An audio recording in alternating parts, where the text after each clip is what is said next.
সালুল মুনাফিক সর্দার যখন ইন্তেকাল করলো, কিন্তু এই মুনাফিকের ছেলেটা হলো পাক্কা ইমানদার। এই ছেলের নাম হলো আব্দুল্লাহ। আওয়াজ করে বলেন, ছেলের নাম কি?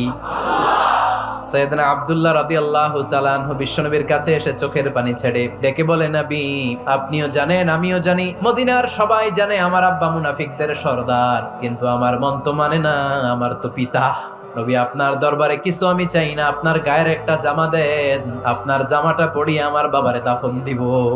এর উসিলায় যদি আমার আব্বারে আল্লাহ মাফ করে দেয়, দয়ার নবী মায়ের নবী জামা খুলে দিয়ে দিলেন। পড়েন সুবহানাল্লাহ।